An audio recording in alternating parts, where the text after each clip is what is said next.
بسم الله الرحمن الرحيم. أنا جنرال عبد القادر الشيخ علي الديني waxaan jeclahay in aan la wadaago maqaal kooban muwaadiniinta Soomaaliyeed kaas oo aan ugu magac daray waa kuma daljir. bulsho kasta oo dal ku wada nool waxay ku fogan tahay ama ku hawlan tahay hawlo ama xirfado kala gedisan.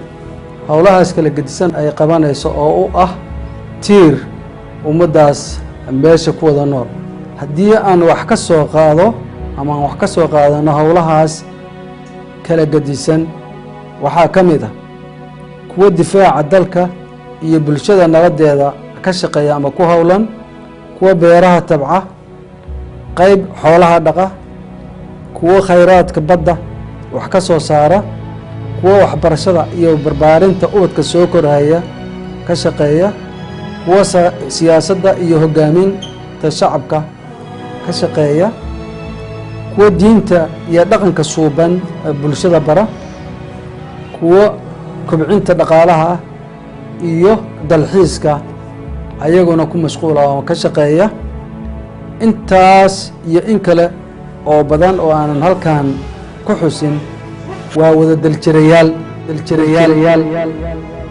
haddaba iyadoo saas ay tahay oo dadkoo dhan ay yihiin daljirayaal, markii ay timaado muxuu ahaa sidee loo kala horumarinaya ama yaa mudnaanta koowaad la siinhayaa, waxay tahay middaas ayaa u baahan in loo bandhigo ummaddaas meesha ku nool ama shacabkaas.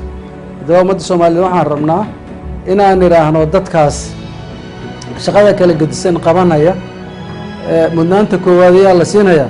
waxay aniga ila tahay iyada oo qadarin la wada mudan yahay, haddana waxaa mudnaanta koowaad leh daljirka naftiisa iyo dhiiggiisa u horaya dalkiisa, dadkiisa iyo diintiisa. haddii uusan jirin daljir nafti hura ah ma dhacayso in daljirayaasha kale ku guulaystaan shaqada dalka iyo dadka ay u hayaan.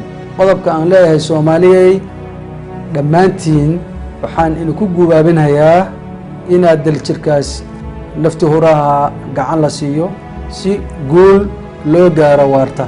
aad iyo aad baa u mahadsantihiin. wasalaamu calaykum waraxmat ullah wabarakaatu.